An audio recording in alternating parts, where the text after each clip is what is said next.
E esse título aí, O Fantasma do Abandono, ele se refere ao capítulo de um livro que fala de casos clínicos, chamado Histórias de Divã, 8 relatos de vida.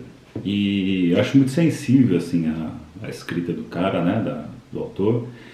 E eu vou trazer para vocês aqui, hoje, vou começar uma das histórias que ele conta, que eu acho que tem reflexões clínicas bem interessantes. Eu acho que tanto para quem é da área, né, quem é profissional psicólogo, psicanalista, psiquiatra, mas também para pessoas que não são, mas que têm interesse aí no assunto, ou mesmo pessoas que gostam de saber histórias de vida, ou às vezes até passando por uma experiência parecida.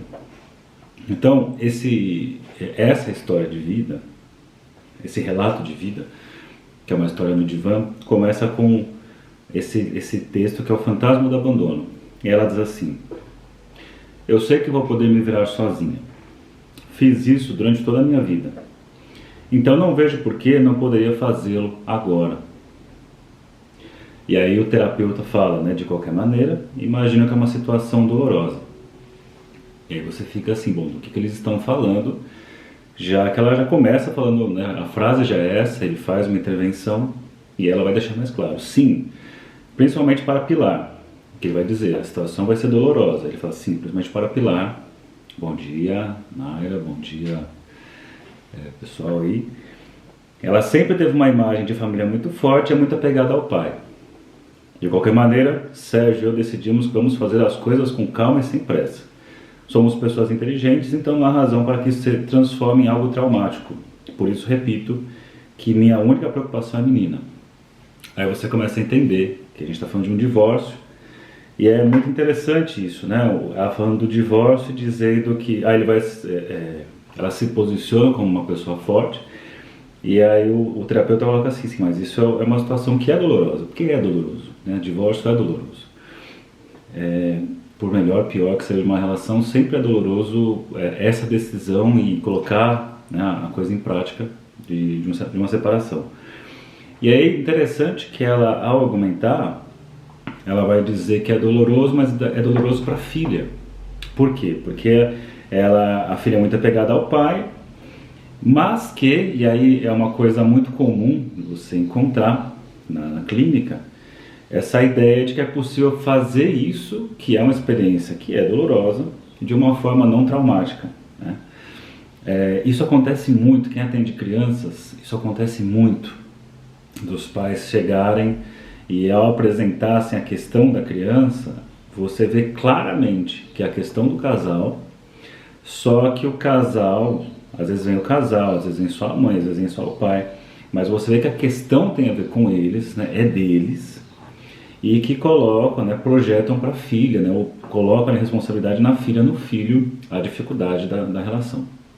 Então, já escutei coisas do tipo, minha filha não consegue lidar com o meu divórcio, né? Então coloca assim como se a filha que não conseguisse fazer isso é uma coisa estranha de escutar, né? Porque o divórcio é o divórcio do casal e não o divórcio, por exemplo, do pai com a filha, né? E justamente é por aqui que vai seguir esse caso que ele apresenta. Então a única preocupação que ela traz é a preocupação com a menina. E acho legal o jeito que ele vai trabalhando, porque ele dá umas confrontadas assim, né? Vamos fingir que não está acontecendo nada. E aí ela coloca que quer fazer uma coisa de forma não traumática e põe. Vamos fazer, que a gente quer fazer com calma e sem pressa. E aí o analista intervém assim, mas como assim com calma e sem pressa? O que você quer dizer com isso? Aí ela fala que nós nos damos bem, nos gostamos, nos respeitamos, não há por que apressar a saída do Sérgio de casa. Então eles estão separados, mas ele não vai sair de casa tão cedo. Ambos concordamos que vai ficar mais um pouco mais, enquanto não encontrar algo digno, com o conforto que ele merece e um lugar para que Pilar possa visitá-lo. Aí você já vê uma coisa depende da condição de outra, né? Se separaram, mas efetivamente ele só sai de casa, vai ser uma forma gradual, mas quando ele tiver um lugar de qualidade para ele e também para poder levar a filha quando for os dias de ficar com o pai, os momentos de visitas, né, os dias com o pai. E aí, obviamente, o terapeuta fala assim, vocês estão se enganando aí, né? Vocês estão tentando fingir que não tem separação. E ele vai caminhando mais ou menos por aí, né? Ó. E coloca, certo, enquanto isso, o que dizem a menina? Aí a mãe diz, não sei, vamos vendo, né? Nosso jeito brasileiro de ser, eu vou ver se vou ver se dá, se pá eu vou. A gente não diz nem sim nem não, fica vamos vendo, eu não vou mexer nisso, né? Se uma hora aparecer, apareceu, eu lido com isso, não aparecer, pois bem, a gente passa por cima e nem pensa sobre isso. E aí coloca, onde ela vai dormir? Olha pra mim como se eu tivesse feito uma pergunta absurda. Não, ele coloca, onde ele vai dormir, né, o Sérgio? Aí ela diz assim, na cama, ué, onde mais? Ela pergunta, mas com você? E ela diz, óbvio que é comigo. E aí o analista ele vai colocar a estranheza da coisa. Tá, mas não estou entendendo. E ela diz, você não está entendendo o quê? Você me disse que estão se separando, mas que por enquanto não vai contar nada a Pilar, a filha. E que ela vai morar na casa e dormir na cama, e que ele vai morar na casa e vai dormir na cama com você. Obviamente, né? Ela começa falando de uma separação que sempre é dolorosa, obviamente, mas que ela coloca que a única preocupação é com a filha, e que a separação vai ser aos poucos, para não ser traumática, mas que vai continuar morando com ela, dormindo na cama com ela. E, obviamente, o analista coloca assim, pode me explicar de que separação vocês estão falando? Porque outro tipo de separação, quando ela vai argumentar, quando ela vai dar o cenário, não faz sentido como separação. Aí ela diz, já disse, uma separação inteligente. E aí ele coloca, o analista, e de quem foi a ideia desse modelo tão inteligente de separação?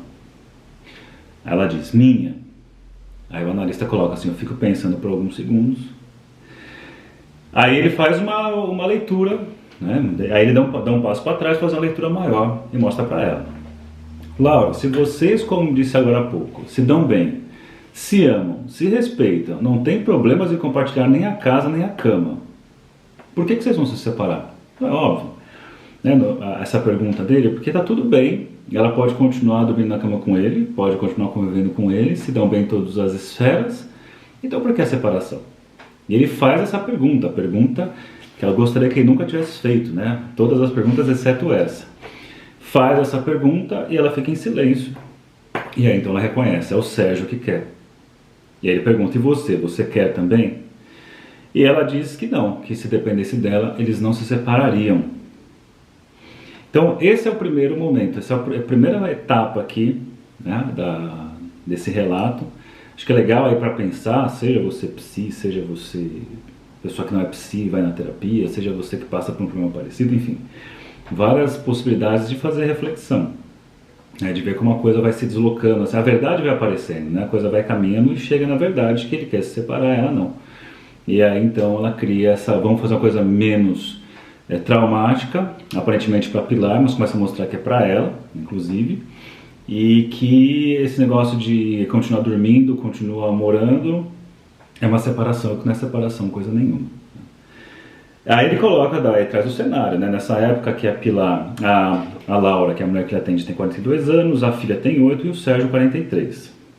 E aí começa a aparecer os fantasmas. É legal quando você pega caso assim, que você começa entendendo uma coisa e aí ele vai fazendo uma escuta e coisas mais anteriores vão sendo reveladas. Né? Aí você começa a entender a dimensão, porque às vezes você fala assim simplesmente, larga a mão disso, para de fazer isso, se separa, sai de casa, faz tal coisa, não precisa comprar não sei o que, ou compra aquilo que resolve. Para quem está falando, né, só está enxergando a ponta do negócio. Agora, a raiz do negócio, até onde vai, né, a profundidade, complexidade e coisas aparentemente aleatórias que se articulam, isso só vai ser possível saber dentro de uma análise. Então aqui, no momento dessa situação que nós temos, ela com 42, o Sérgio 43, a Pilar com 8, e ela coloca, o pai dela foi embora de casa quando ela era muito pequena, e que se afastou para sempre de sua família. O cara foi embora quando ela tinha 6 anos e nunca mais apareceu. E é uma mãe depressiva que não conseguiu enfrentar a situação, então ela não conseguiu lidar com a separação, se deprimiu, não enfrentou a situação e se abandonou. Então veja aí que para ela, com 6 anos, depois vai revelar a idade aqui, ela perde o pai que vai embora e uma mãe que não tem força, uma mãe que não luta, uma mãe que se abandona. Né?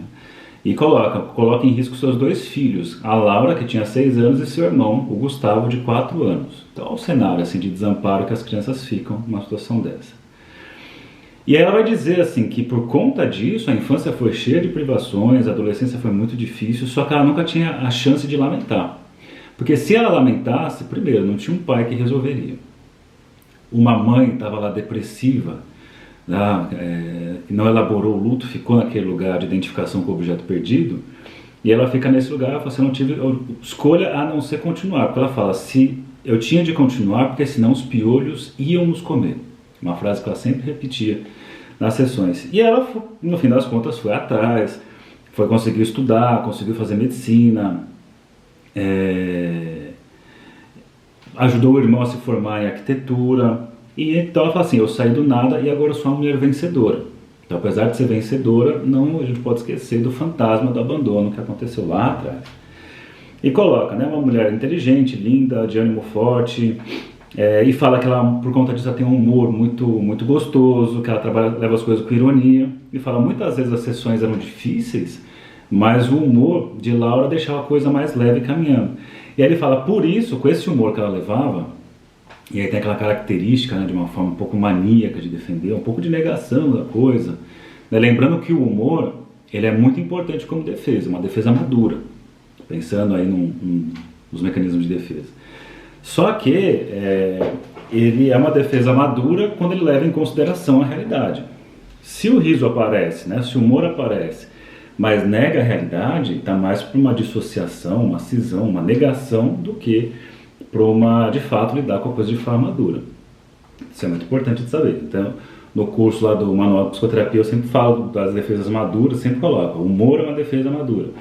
E aí tem gente que fala assim, então eu dou risada sem parar de tudo, então eu tenho defesas maduras. Não, geralmente essas pessoas que riem de tudo o tempo todo, estão muito mais para uma forma de negação da realidade, muito mais uma forma maníaca de estar no mundo, do que efetivamente de levar a coisa com humor, que é levar em consideração a dor, a realidade. Então, por isso que ele fala, por conta desse estilo da Laura, ele diz assim, quando ela contou dessa história, ele ficou surpreso da separação. Por quê? Ele disse, só um pouquinho. Por isso me surpreendi quando soube de sua separação. Nunca havia comentado nenhum tipo de mal-estar em seu casamento. E acredito que foi uma surpresa para ela também. Então, não só ele foi pego de surpresa, o analista, quando ela conta que vai se separar, mas também ele acha que, inclusive, ela se surpreende quando o marido diz que quer se separar, que para ela tá tudo bem, talvez por conta dessa forma assim do automático, eu tenho que vencer na vida, eu tenho que só andar para frente e levar as coisas com humor, muitas vezes um humor negando alguma coisa, e quando a coisa aparece, a realidade aparece do tipo, escuta, eu quero me separar, ela tem que se deparar com a realidade. E aí continuou, né? Aí ele retoma, então você aceitou o pedido de divórcio. Ela falou, óbvio. Aí volta a falar assim sobre se eles continuavam dormindo na mesma cama, se tem sexo, não sei o que. Ela diz, óbvio. Né? Fala, o Sérgio pode não ser um galã, mas não é um estuprador. Então eles têm relação ainda. E diz assim, aí começa uma discussão aqui, né, sobre ter o sexo ou não. Ele coloca que ela pensa, mas qual é o problema de eu fazer sexo com o Sérgio, que é meu marido / ex-marido, que ainda vai sair de casa? Ele diz assim, isso pode te confundir. Porque você veja, você tem aí uma realidade que é uma separação, que é um passo para os dois se separarem, se afastarem, mas ao mesmo tempo moram juntos, dormem juntos e transam, e talvez para o Sérgio esteja mais claro naquela, né? O cara também está mantendo alguma coisa ali, né? O Sérgio, ele permanece aqui, e para ela também, ela permanece, e ela que não quer ficar ainda mais confuso. E aí ele diz assim, a mim não confunde, as coisas estão muito claras, diz a Laura. E aí ele fala, não, mas eu acho que eu duvido de você, o analista falando. E coloca aqui, posso saber por que você duvida? Ela pergunta. Ele fala, porque já faz um mês que vocês se propuseram a separação e até agora nada mudou. É muito difícil aceitar a ideia de que as coisas são diferentes quando na realidade tudo continua igual. Então você vê que tem uma forma de negação do que está acontecendo e a coisa continua no mesmo plano. Aí ela coloca assim, então você está dizendo que eu tenho que mandar ele embora. Aí ele fala, não sei, mas pelo menos vocês precisam voltar a conversar sobre o assunto. Quem sabe? Talvez o Sérgio tenha mudado de opinião e você pode relaxar sabendo que não vai mais abandoná-la, porque numa dessas, se ele aceitou tudo isso, continuar junto, dormir junto, transa, etc., é necessário conversar para as escuta, o que está rolando aqui? Porque numa dessa ele diz assim, olha, não quero me separar. Putz, então ela pode sair dessa angústia constante, né, da certeza de que ela tem, de que ele quer se separar, descobrir que ele não quer se separar, ela pode sair desse lugar angustiada. Mas, aí na outra sessão falei, né, falei para ele, conversamos, falei para ele ir embora. E traz assim, essa coisa de sopetão no começo da sessão, né, quem faz análise, já fez análise, o analista sabe que a coisa acontece muitas vezes assim. Fala, não, peraí, me conta como é que foi essa conversa. Aí ela coloca assim, há 2 noites, quando fomos nos deitar, perguntei a ele se ele continuava com a ideia de separação. Ele deu um monte de voltas, mas acabou dizendo que sim. Então eu disse para nos separarmos de uma vez por todas. E ele coloca, e como você se sente ao ter batido o martelo, né? Uma vez por todas. E ela disse, preocupada, com essa história de eu sempre estar cuidando de todo mundo, olha só como ela desloca aqui, ó. Fico angustiada de pensar que o Sérgio não saiba sequer procurar um apartamento, cuidar de si. Então ela vai justificar que a grande preocupação agora da separação é que o Sérgio não vai encontrar um bom apartamento para ele morar, que ele vai conseguir dar continuidade com a vida. Aí o analista intervém assim, alto lá, o Sérgio é um adulto e você não está expulsando. Precisa assumir que ele é quem quer ir embora. E ela coloca assim, precisa falar assim que ele quer ir embora? Aí o analista, sim, porque é verdade e é preciso pôr as coisas em seus devidos lugares. E para isso precisamos, antes de tudo, esclarecer uma coisa. Olha só o que ele traz aqui, ó. Você lhe perguntou se continuava com a ideia de se separar. Não. E ela diz, sim. Olha que legal essa frase, esse raciocínio que ele constrói, ó. Bom, a pergunta foi errada, porque não é que ele tenha a ideia de se separar de você. É que tem o desejo de fazer isso. E esse desejo de não ser mais seu parceiro é resultado de outra coisa. Então não tem mais desejo da parte dele. E ela coloca, de uma falta de desejo por mim. E o analista concorda, sim. Aí ela fica em silêncio e fala, mas isso me machuca. Porque machuca, né? Quando você constata que o outro não te deseja mais, é a pior dor que tem. Deixar de ser objeto de desejo do outro. E ela fala, isso me machuca, ele imagina. Aí aqui, ó, pra gente finalizar que eu preciso atender aqui. Ela fala, não entendo por quê. O que eu fiz de errado? Eu apoiei em tudo, trabalhei ao lado dele, fui companheira, sou uma mulher o suficiente, dependente, que não enche o saco, boa mãe. Nem sequer me dei o direito de engordar em paz. E ainda assim ele deixou de me desejar.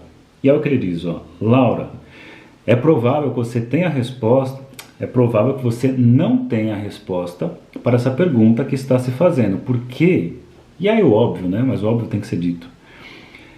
Está procurando em si mesma a explicação de um desejo que é dele. Então, ó que separação dolorida, mas fundamental. O sujeito procurar a resposta em si mesmo a um desejo que é do outro.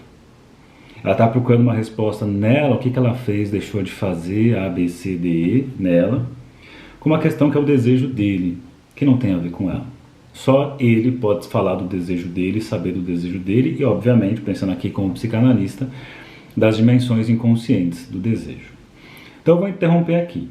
Ainda tem mais coisa, vou trazer para vocês aí, ao longo da semana a continuação da história, porque outras coisas vão aparecendo. Mas é legal de perceber, assim, de ver um pouco do trabalho sendo feito, né? É aquela coisa, tem coisas que eu leio aqui que eu concordo com o manejo do analista, tem coisas que eu não concordo, mas ainda assim eu acho que é legal, porque aquilo que eu não concordo, eu penso o que eu faria diferente, né? É aquilo que eu concordo, mas por que eu concordei com isso? E é uma chance de você treinar coisas em situações sem ser uma situação real, que a sua intervenção tem um efeito real ali na hora, mas você pode fazer considerações especulativas, né? O livro chama Histórias de Divã, 8 Relatos de Vida, do Gabriel Rolon. É bem legal esse livro, é gostoso de ler. Beleza, gente? Então, lembrando, essa semana ainda está na promoção os 3 cursos: o Winnicott, Desenvolvimento Emocional Primitivo, a Teoria Clínica do Winnicott, o Lacan, Estruturas e Clínica Psicanalítica, e o Manual da Psicoterapia. Todos estão por 200, cada um deles, né? R$ 240 cada um deles, 240 você parcela lá na Hotmart à vontade. E é isso, até o fim de novembro, que é terça-feira que vem, eu acho. E aí depois encerra a promoção, não tem mais, e aí eu lanço o curso novo, que é o sobre mecanismos de defesa.